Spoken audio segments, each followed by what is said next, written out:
Good morning, folks. Welcome back to the channel. I wanted to give a quick tutorial of the DIY Livescope pole that I made that's remote control. This is a group effort from myself and a couple of buddies, so I'm not going to take all the credit for it, but I want to get this video out and kind of show you guys what I've done here. It's a mount that holds 360 imaging and also this Livescope pole. It's not really that hard of a project, but I've posted a lot of pictures up on several Facebook groups, but I wanted to show you here that this mount here is a one solid piece. It holds the 360 imaging pod, but it also holds this Livescope mount. You can see here it's fully remote. I'm standing back from it, making it turn right here. You can see here, let me get over here out of the sun a little bit where you can see a little better, but it is on the front of an Ultrex trolling motor. You can see that the trolling motor is down. It is in front of the trolling motor shaft, but is also behind the Hummingbird 360 pod, but there is no interference with it. I'm turning it now to the right, turning it now to the left. All done by remote control. I'm standing literally about 3 foot from the boat.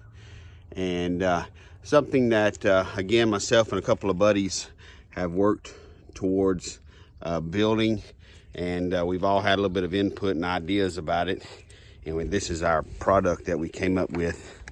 I wanted something on my boat that would hold the 360 imaging, and because of that bracket, so I built a bracket that is totally independent, and also is a bracket that will hold everything that I wanted up here. I didn't like having multiple brackets bolted to the front of my trolling motor.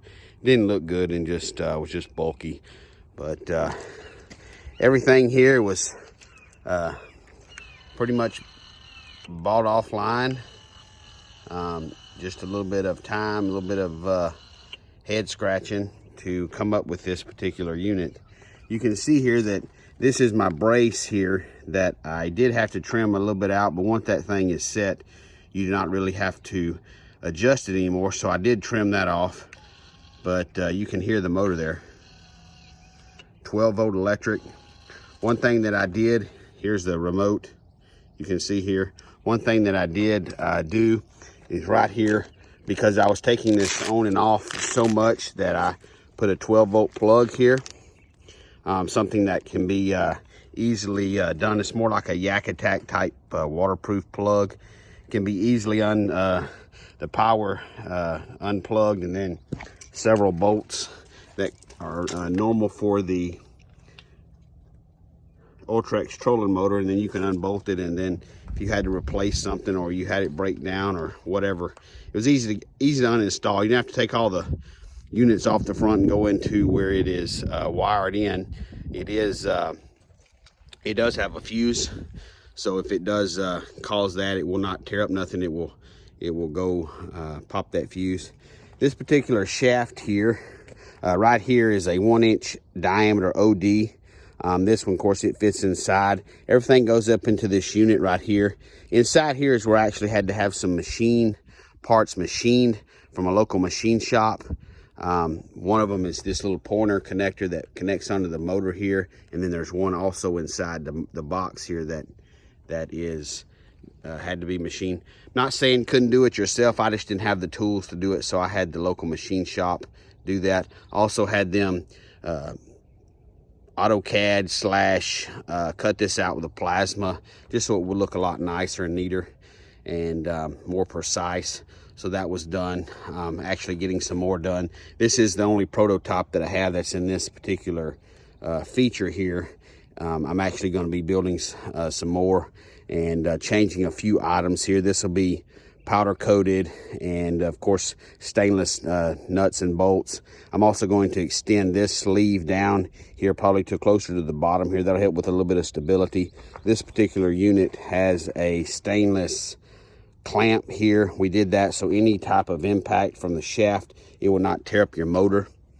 I don't really fish that much in shallow / water that I'm bumping the trolling motor or bumping anything. However, I did want to add that stability there so I wouldn't have anything torn up inside the motor here. Everything connects to this particular mount itself. Again, DIY project. I'm not going to say it was cheap, but I'm not going to say it was expensive either. If I would have had the parts or I'd have had the machine, I could have probably not had to spend the money at the machine shop.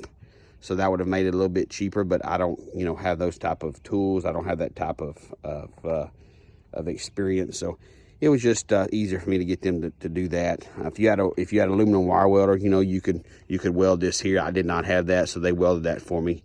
And overall, very pleased with the unit. Actually, going to be a few changes to this unit compared to my next one.